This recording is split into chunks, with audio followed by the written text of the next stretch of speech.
Merci à tous nos intervenants, à nos participants qui sont présents. Je salue l'intervenante sociale en commissariat. C'est tellement important, les intervenants sociaux en commissariat. Mais vous êtes à disposition de tous aujourd'hui et pourrez répondre aux questions. Merci en tout cas à vous. Alors je suis sûr, c'est la dernière ligne droite avant le déjeuner et le buffet de la municipalité. Je suis sûr que le prochain intervenant va vous intéresser, car pour conclure notre matinée, nous avons souhaité avoir un éclairage médical. Car quand on parle de délinquance ou d'insécurité, on entend des policiers, des gendarmes, on entend des sociologues, on entend des magistrats naturellement, mais plus rarement des médecins. Et pourtant, les délinquants, on le sait, révèlent dans bien des cas des fragilités sur lesquelles la médecine peut agir. Dans un instant, nous allons prendre attache avec notre intervenant en visioconférence à Montpellier, un psychiatre, mais j'appelle en attendant la connexion les participants à notre table ronde. Laurence Vignon, adjointe chargée de l'éducation, que nous avons un peu entendu ce matin. Cécile Martel, inspectrice de l'éducation nationale, chargée de l'information et de l'orientation. Le docteur Stéphane Billard, directeur de la clinique de Lodey. Et Yves Costiou, chargé de projet pour Promotion Santé Bretagne. Bienvenue à tous. Prenez place. Merci d'être avec nous.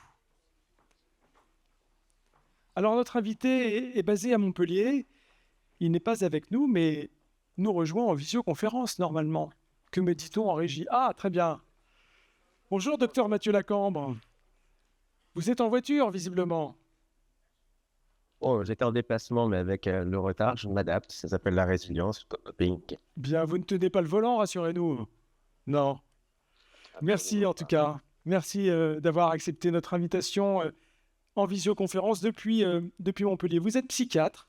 Vous dirigez l'équipe de psychiatrie légale du CHU de Montpellier et vous êtes à l'origine d'un programme très original qui a été développé au sein de votre hôpital pour mieux prévenir la délinquance. On parle de prévention chez les jeunes, intervenir en amont. Est-ce que vous pouvez nous expliquer de quoi il s'agit? Je vais même vous proposer une petite présentation. En guise d'introduction, d'abord remercier l'organisation, saluer l'énorme travail qui est fait localement, saluer l'ensemble des élus, mais aussi des citoyennes, des citoyens de tout âge, de toute orientation, et insister sur l'idée que je ne suis pas un médecin de la délinquance, mais je suis plutôt un médecin de la violence. Et certaines violences peuvent être constitutives d'une infraction et rentrer dans le champ de la délinquance. J'essaie de travailler en amont le plus tôt possible en considérant systématiquement 3 cibles d'intervention. La victime en urgence qu'il faut protéger, soigner, accompagner, traiter. L'agresseur qu'il va falloir aussi prendre en charge pour éviter la répétition des violences. Et le système dans lequel a émergé la violence qui peut favoriser son maintien, sa répétition. On a travaillé beaucoup avec l'Église, on travaille beaucoup avec des familles dysfonctionnelles et ça a été dit, je le répète, 8 fois sur 10, les violences sont réalisées au sein de la famille. Et donc, on soigne aussi les familles, on prend soin de tout le monde. Je vais faire un partage d'écran pour vous proposer une petite présentation qui va durer une quinzaine de minutes. Et ensuite, on prendra 5-10 minutes pour pouvoir partager des questions si vous en avez. Mon objectif, c'est de vous donner des outils pour penser la question de la violence et de la prévention, mais aussi pour agir et pour intervenir le plus tôt possible. Est-ce que vous voyez bien mon diaporama? La fenêtre s'est affichée. On le voit. Parfait. Peut-être le mettre en plein écran, docteur. Merci. Vous l'avez en plein écran. Parfait. Donc, l'idée, c'est de pouvoir partir de cette notion de vulnérabilité, en particulier à l'adolescence, qui viendrait favoriser la réalisation d'un certain passage à l'acte. En identifiant aussi quelles peuvent être les fonctions du passage à l'acte, qui sera constitutif d'une violence et parfois même d'une infraction, pour cibler des compétences en matière de prévention de ces violences. Et je vous présenterai brièvement le programme de prévention des violences à caractère sexuel et sexiste que nous avons mis en place. J'insiste, il ne s'agit pas d'un programme de prévention de la délinquance, il s'agit d'un programme développé à partir des notions de santé publique pour pouvoir réduire l'incidence des violences chez les sujets jeunes. Rappelez aussi qu'aujourd'hui en France, à peu près 40% des auteurs de violences sexuelles sur mineurs judiciarisés sont eux-mêmes des mineurs. On évoquait les mineurs comme cible de la violence des adultes, mais les mineurs entre eux réalisent, organisent, utilisent aussi malheureusement le sexisme et d'autres biais pour favoriser la réalisation et la mise en œuvre de violences.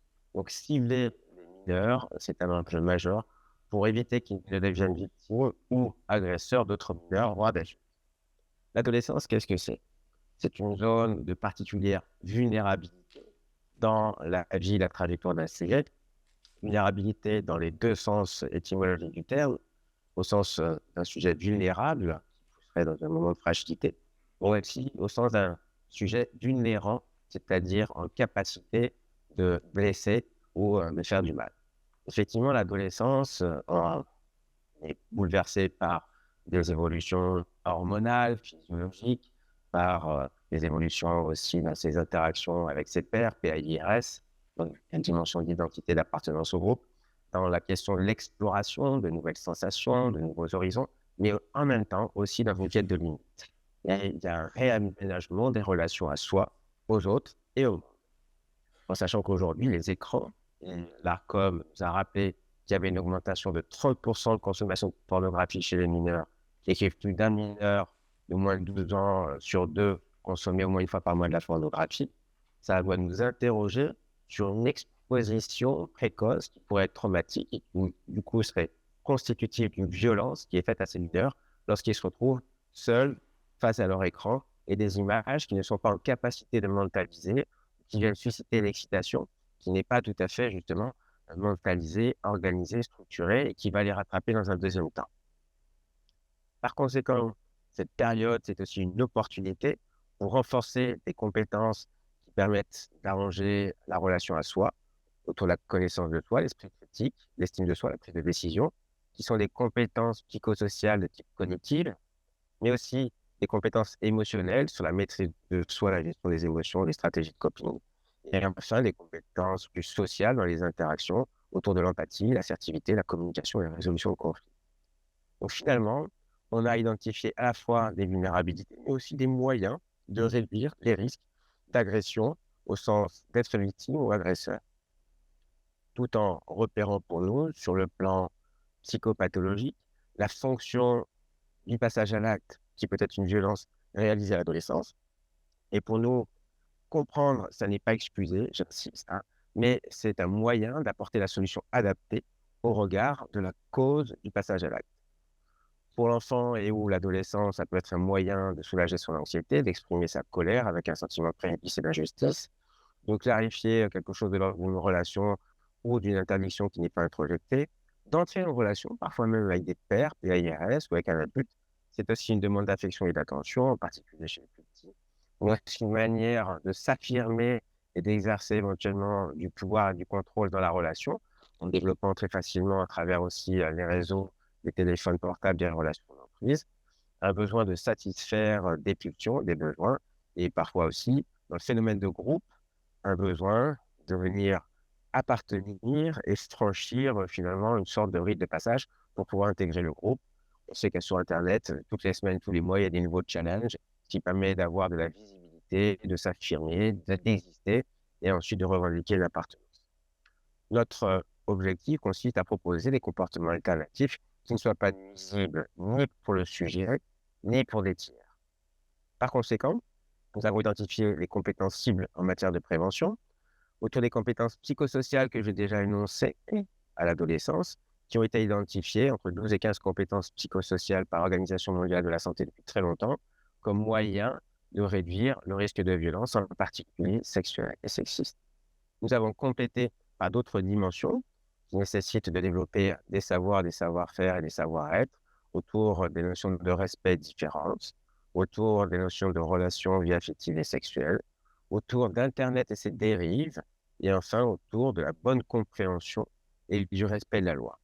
Nul n'est censé ignorer la loi, mais encore faut-il la connaître.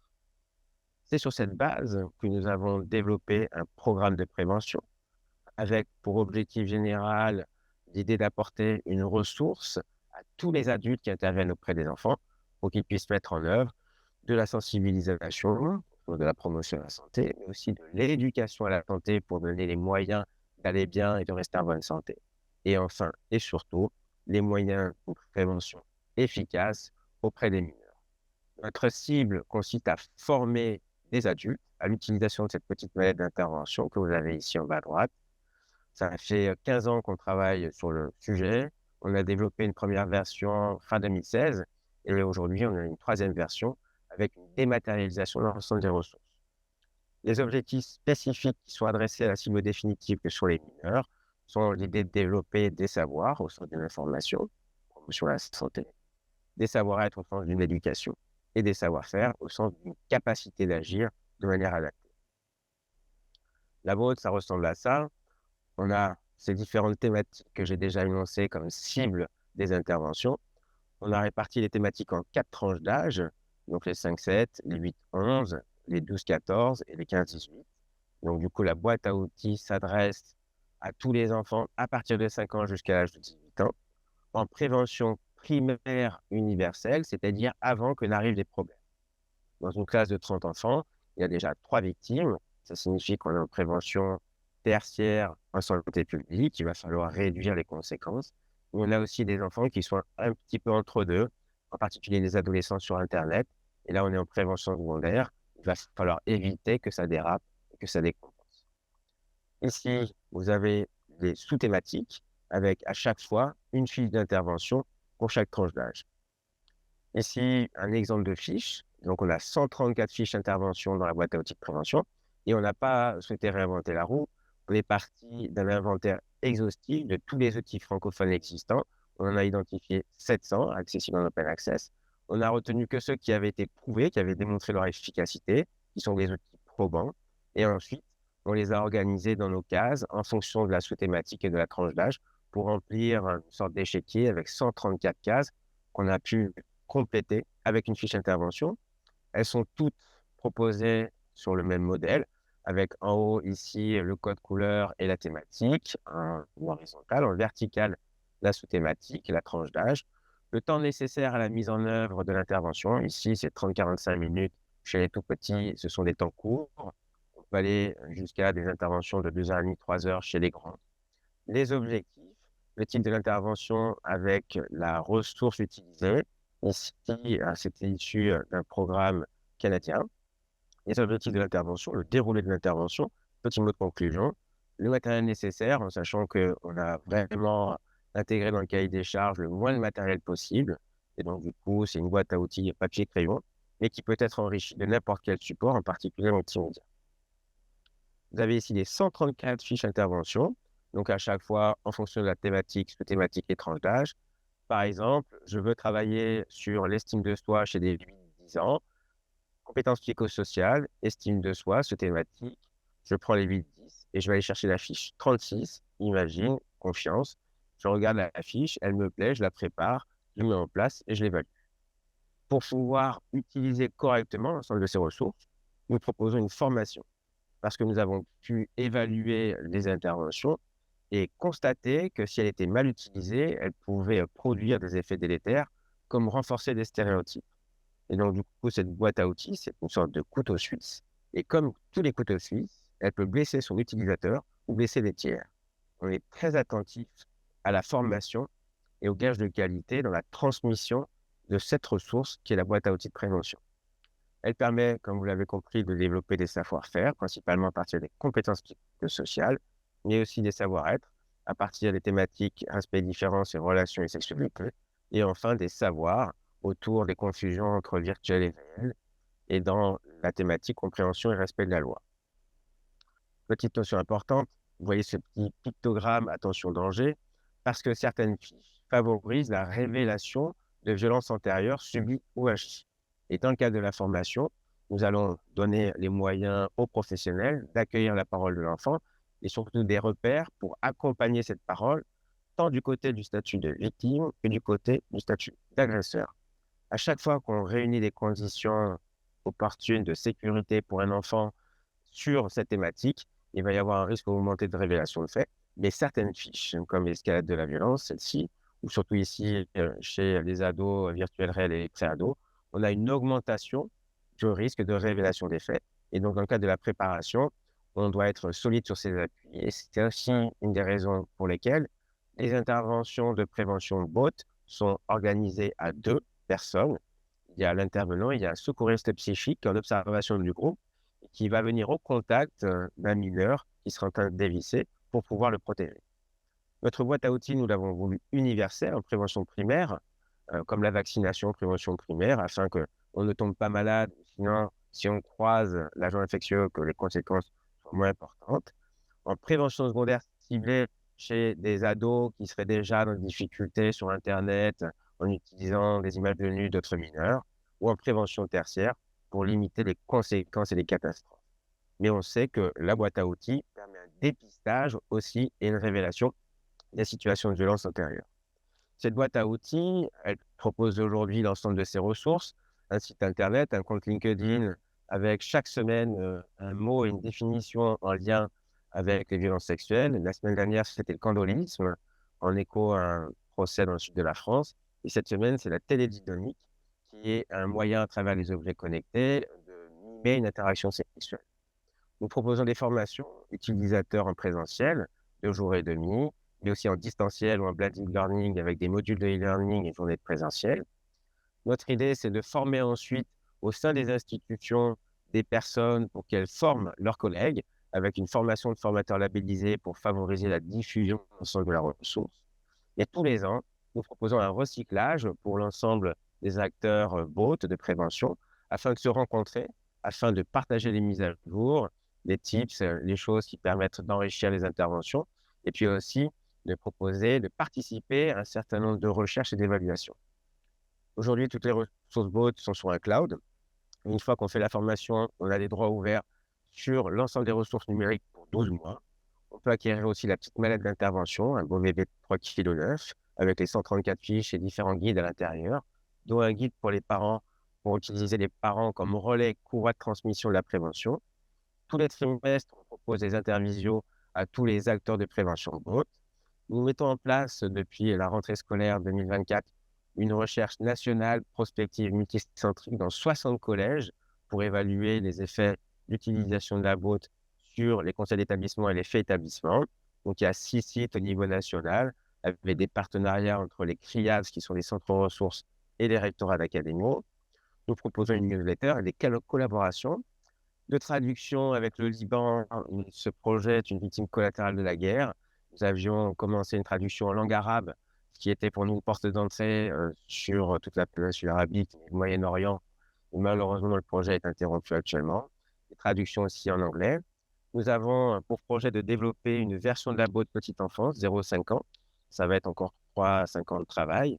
Et aussi une version 15-20 ans à partir de jeux éducatifs et d'éducation à la sexualité. Enfin, nous mettons en place une recherche ambassadeur BOT où nous avons formé des mineurs qui vont aller mettre en place des interventions BOT accompagnées d'un adulte. Parce qu'on sait qu'en santé publique, lorsque les mineurs s'adressent aux mineurs, l'effet est renforcé. En guise de conclusion, et afin de répondre à vos questions, nous sommes tous acteurs, ça a été évoqué tout à l'heure dans le cadre de la pyramide de la violence, nous sommes tous co-responsables finalement du sexisme, de la culture du viol et de toutes ces petites choses de la vie quotidienne qui participent à légitimer, renforcer des comportements sexuels, sexistes, violents. Les violences sont particulièrement mortifères et moi, en tant que psychiatre, je sais que lorsqu'un mineur subit des violences sexuelles, ça augmente son risque de devenir un patient de psychiatrie. Et tout type de troubles psychiatriques. Du côté de l'anorexie, des addictions, de la dépression, des tentatives de suicide, ça intuitivement vous le comprenez, mais aussi du côté des pathologies plus graves, les troubles de l'humeur, les schizophrénies. Donc pour moi, agir en amont pour avoir moins de travail plus tard, avec moins d'adultes malades en souffrance, c'est de réduire, l'enjeu c'est de réduire ces violences sexuelles, en particulier sur mineurs. Pas de trajectoire, pas de déterminisme, on n'est pas victime, on n'est pas agresseur, on le devient en fonction de sa trajectoire, des circonstances et du contexte. Et nous avons à agir sur les victimes, sur les agresseurs, mais aussi sur les familles ou les systèmes qui ont favorisé l'émergence de ces violences. L'autre enjeu, c'est de dépister le plus tôt possible pour éviter la survictimisation, c'est-à-dire l'enfermement dans le statut de victime pour ces victimes, mais aussi les transitions victimes-agresseurs, où on sait des transmissions intergénérationnelles, comme dans le cadre de l'inceste. Enfin, il existe ce lien entre les violences subies et les violences agies. Nous accueillons en consultation des agresseurs pédosexuels de sexe masculin qui, au moins une fois sur 3, ont subi des agressions au même âge que leur propre victime. L'enjeu aujourd'hui, c'est d'agir le plus tôt possible, parce que là où la guérison est incertaine, la prévention est plus sûre, à condition de s'y mettre tous ensemble et de créer ces synergies qui soient efficientes dans l'intérêt des communautés dont nous avons la responsabilité ou dans laquelle nous exerçons notre rôle, fonction de citoyen responsable. L'importance pour les professionnels, c'est le repérage et le dépistage, et pour tout le monde, c'est la prévention, avec des articulations qui sont possibles, chacun à son endroit, et une notion fondamentale, où que vous soyez, qui que vous soyez, face à une situation compliquée ou difficile, ne restez pas seul. Il y a le 119, mais par exemple, nous avons aussi mis en place un numéro d'appel national et non surtaxé pour toutes les personnes attirées sexuellement par le mineur, qui est le 0806 23 10 63, le dispositif STOP. Vous avez ici un QR code qui vous réoriente sur notre site internet, et si vous avez des questions, je vais tenter d'y répondre. Merci beaucoup pour votre attention.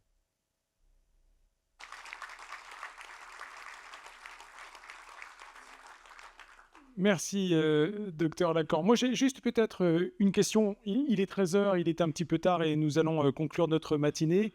Vous avez évoqué des partenariats avec les institutions, vous dites.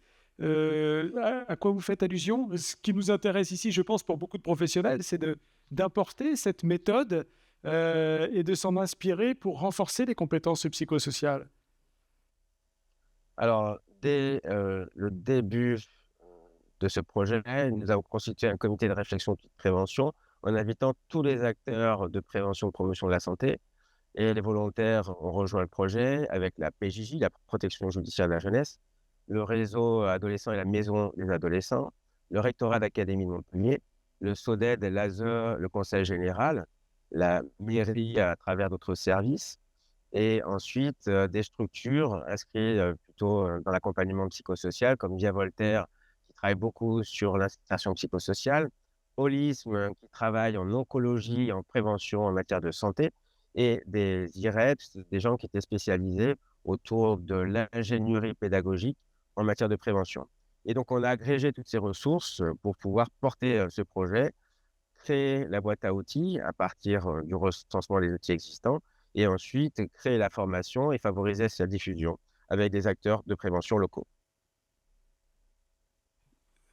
Nul doute que ça intéressera sans doute bon nombre de professionnels, notamment dans le secteur de la prévention de la délinquance. Est-ce qu'on a des questions pour le docteur Lacan ou un témoignage?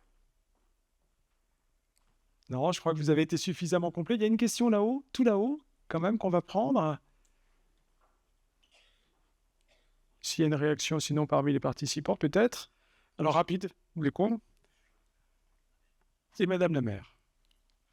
Oui, bonjour.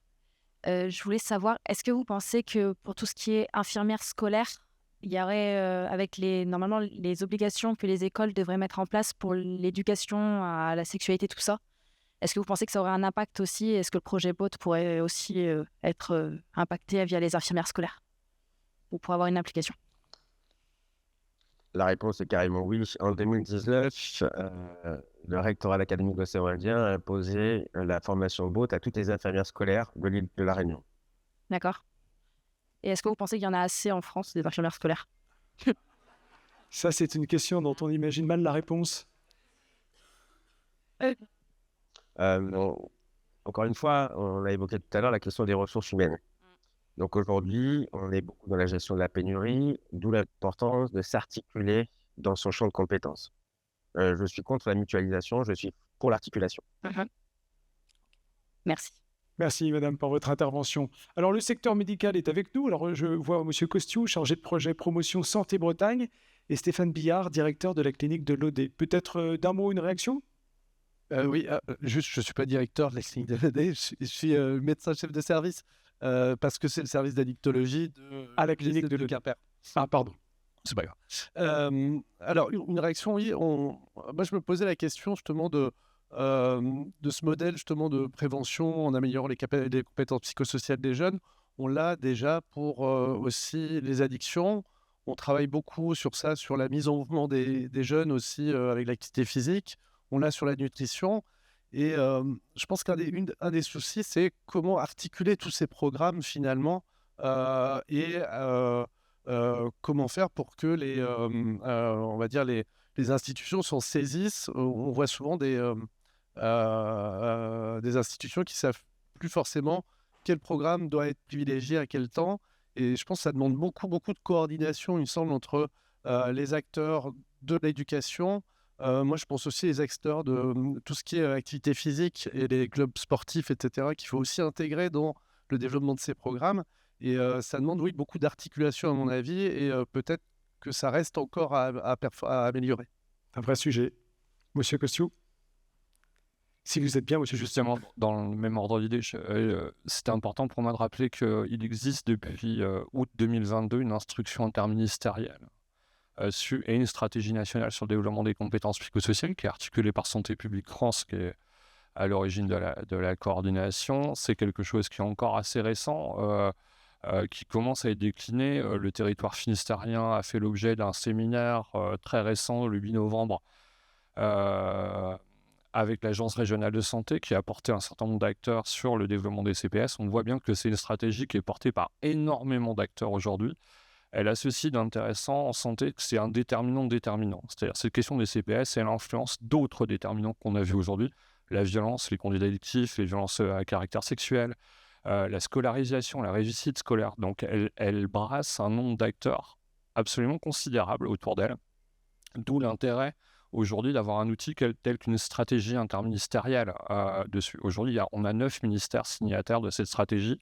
Et c'est une stratégie qui a un double intérêt, c'était qu'elle est établie sur 15 ans. C'est-à-dire qu'on ne va pas révolutionner dans les 2 jours la manière dont on pense nos services de prévention et nos établissements scolaires et la place, par exemple, des associations sportives dans le développement des CPS. C'est une stratégie qui va jusqu'à 2037. Donc on a ça d'intéressant aujourd'hui d'avoir une politique publique qui fixe une ligne d'horizon sur une génération qui va être sensibilisée aux questions des CPS dans tous les milieux de vie. Aussi bien le sport que le monde associatif, que l'école, que la parentalité, le soutien à la parentalité. Donc c'est vraiment important de rappeler que cette question-là, elle irrigue finalement tous les thématiques. Depuis mon arrivée, j'entends parler de thématiques, j'entendais parler les collègues du collectif Nous Toutes parler de la pyramide. Le bas de la pyramide, c'est les compétences psychosociales. Donc, c'est vraiment important de rappeler ces dimensions-là, parce que ces dimensions-là, elle est éducative et elle concerne tous les citoyens. Merci pour votre témoignage. Madame Martel, inspectrice de l'éducation nationale, et juste après, Madame la maire, pour conclure la matinée. Allô ? Oui. Ou du moins la table ronde. Oui, je demande juste la parole pour compléter un petit peu ce qui est dit, parce que justement, nous faisions partie, Éducation nationale aussi, de ce séminaire ARS. Alors effectivement, les compétences psychosociales, ça fait 50 ans que ce concept existe. Il y a eu à l'Éducation nationale, depuis un certain nombre d'années, effectivement, par certaines entrées, l'application des compétences psychosociales, je pense la lutte contre l'addiction avec des programmes Unplug, etc. Bon, voilà, ça existe. Là, il y a vraiment une volonté de former tous les personnels de l'Éducation nationale aux compétences psychosociales. Donc, il y a un gros déploiement qui est en train de se mettre en place et heureusement articulé avec cette circulaire interministérielle qui nous soutient bien. Et notamment, on a commencé le travail par le biais de la thématique du harcèlement avec un gros travail sur l'empathie. Donc, on a donc des programmes qui nous permettent de nous appuyer et puis des formations donc, qui se déclinent, des formateurs de formateurs à l'interne et puis aussi sur le terrain des formateurs d'enseignants.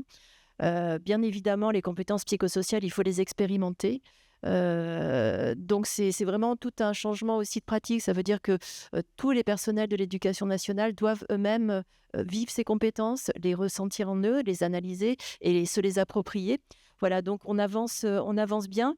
Je note un petit peu ce que vous avez dit là sur l'articulation. Alors, articulation entre partenaires, effectivement, là, on le voit, il faut qu'on ait des projets communs avec toutes les instances autour de l'enfant, des jeunes, mais aussi, je pense à l'articulation interne et le choix d'outils. Et j'ai entendu que vous parliez de l'Académie de Montpellier.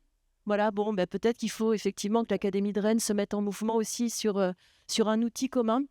Parce que c'est un petit peu notre point d'achoppement. Là, pour le moment, on travaille sur le déploiement des compétences psychosociales au sein des cours. Voilà. Et on a vraiment besoin aussi de séances spécifiques où les élèves puissent prendre prendre conscience de ces compétences-là et se les approprier. Donc voilà, on a une double articulation extérieure et puis intérieure aussi. Mais c'est super, on va y aller. Une articulation à travailler et à trouver. Madame la maire, vous souhaitiez intervenir pour conclure cette Oui, table ronde. je vous remercie. Tout d'abord, vraiment un grand merci au docteur Lacambre, qui ne pouvait pas être des nôtres aujourd'hui et qui pourtant était avec nous, comme quoi la technologie quand même est bien utile. Un merci chaleureux parce qu'on voit bien que au travers de votre... Oui, je vous embrasse aussi. Au travers de votre présence, il y a tout votre engagement autour de ces luttes importantes pour le bien vivre ensemble et surtout la bonne santé de tout le monde à tous les âges de la vie. Et vraiment, j'en suis très touchée. Et évidemment, je vous souhaite une très belle continuation dans l'ensemble de vos travaux et de vos engagements. Ça, c'était la première chose. Vraiment, je voulais passer ce message-là. Ensuite, on parlait d'articulation et je rejoins tout à fait le docteur Billard parce qu'on a quand même oublié un acteur dans tous les acteurs que l'on a cités. Je suis maire de Quimper, Laurence Vignon est adjointe à l'éducation. Ce sont les professionnels du périscolaire qui entendent, qui vivent beaucoup avec les enfants, qui les entendent, qui ont des temps off, en fait, et d'une manière beaucoup plus individualisée. Et donc, alors, ça pose donc la question aussi de l'articulation entre l'éducation nationale et les communes en général. Et je pense que là, il y a vraiment du gros boulot encore à faire. On a énormément à faire. Et ça pose aussi cette articulation des outils que l'on peut utiliser sur les temps périscolaires. Nous avons un projet éducatif global qui a été voté, les lapsus éternels, voté en 2023. Et moi, je me dis, ce serait drôlement bien d'avoir votre boîte, mais je ne sais pas si c'est adapté au temps périscolaire. Voilà pour ma petite question. Juste, vous avez compris, je pense, si ça n'a pas été dit, que l'objectif principal consiste à développer une culture commune de prévention. Et dans le projet de recherche BOT-Effect, on va former l'ensemble de l'équipe éducative d'un collège. Donc, c'est la dame de la cantine, c'est le périscolaire, c'est tous les adultes qui interviennent dans le collège, y compris les gens qui assurent l'hygiène des locaux. Et donc, parce qu'on considère effectivement que tous ces adultes partagent la responsabilité en matière de prévention. Et donc, l'enjeu principal, c'est de pouvoir développer, partager une culture de prévention à partir d'un background commun. C'est pour ça qu'on propose cette formation. C'est de partager déjà des notions, des concepts pour pouvoir communiquer entre professionnels et puis ensuite mettre en œuvre ces outils en se les appropriant. Donc, je rejoins complètement tout ce qui vient d'être dit avec cette notion forte autour d'une culture partagée et d'un engagement en prévention. Vous, docteur Lacambre, merci à vous, madame la maire. Il est 13h presque 10-15, alors on autorise Juste l'adjoint de chargé de l'éducation pour nous dire un mot. 2 secondes, parce qu'effectivement, moi, j'avais quand même une question à vous poser sur la question de l'âge. La maire de Quimper vient d'insister sur le personnel municipal. Moi, je remercie la Mildeka qui, l'année dernière, nous a ouvert les yeux sur le fait que la question des addictions et des problèmes de ce que vous évoquez, l'adolescence commence, j'ai presque envie de vous demander à quel âge. C'est-à-dire que aujourd'hui, on voit bien que dans nos écoles, en CM1, CM2, il commence à y avoir des problématiques qui émergent. La place des écrans, elle devient prégnante. Et effectivement, comme disait Madame la maire, ce programme-là, vous évoquez beaucoup les collèges. Est-ce qu'on peut aussi l'adapter aux écoles primaires? Alors, tout à l'heure, une dame posait la question de la maternelle. Je ne sais pas à partir de quel âge on peut commencer, mais au vu de l'accélération de la société, c'est effectivement, malheureusement, en tout cas, ou heureusement d'ailleurs, de plus en plus tôt. Donc, est-ce que ces questions-là, elles peuvent partir de quel âge? Peut-être je n'ai pas été assez clair. Oui, la boîte à outils de prévention, elle s'adresse aux enfants à partir de 5 ans jusqu'à 18 ans. Il y a 4 tranches d'âge avec les thématiques. Et donc, du coup, on utilise la boîte et les grandes sections de maternelle. Ensuite, nous avons un projet de recherche qui est uniquement au collège. Notre recherche, elle est mise en place uniquement au collège pour évaluer les effets en vie réelle au long cours. Parce que chaque fiche a été testée. Et donc, on peut affirmer qu'il y a une différence entre avant et après au sujet de la fiche. L'estime de soi, chez les 5-7 ans, on fait avant, après avec une échelle validée en français, on voit qu'elle s'améliore. Sauf qu'on n'a pas de notion des effets dans le temps du programme dans sa globalité. Et donc, on a voulu évaluer le programme. On est dans une culture de l'évaluation pour apporter des données probantes. Notre boîte à outils, elle est déjà utilisée en grande section de maternelle. Elle commence dès l'âge de 5 ans jusqu'à l'âge de 18 ans. J'évoquais le développement du projet. avec une extension au niveau des tranches d'âge, une boîte à outils petite enfance qu'on est en train de travailler avec la maïeutique, les sages-femmes sur le dépistage des violences pendant la grossesse, avec les parents, en allant au-delà de l'éducation à la parentalité, du programme du premier jour, avec tous les professionnels de la petite enfance, avec les bébés, nourrissons, petits-enfants eux-mêmes à partir de 10 mois, et ensuite avec les enseignants de maternelle. Donc notre projet de prévention s'adresse aujourd'hui, au regard des outils, à partir de l'âge de 5 ans. Et petite notion supplémentaire, on agit en âge corrigé. C'est-à-dire que la boîte à outils utilisée chez des adultes qui sont placés dans des établissements médico-sociaux, MEX, IME, ITEP, etc., qui présentent un âge de développement de 8-10 ans, alors qu'ils ont un âge de biologique de 25-30 ans. Et donc, on agit en âge corrigé pour pouvoir cibler au regard de leurs compétences des, encore une fois, cible, réduction de facteurs de risque et renforcement de facteurs de protection, pour qu'ils puissent envisager une sexualité harmonieuse entre pairs PAIRS en capacité de consentir. Et là, sur le plan culturel, dans les institutions médico-sociales, on n'y est pas encore. Mais nous y travaillons beaucoup et c'est la prévention quaternaire qui agit sur les systèmes. Et pour répondre 5 ans, oui, 5 ans, à partir de 5 ans. Merci, docteur Lacambre. Merci pour votre intervention. Très bien. Merci pour la Au revoir.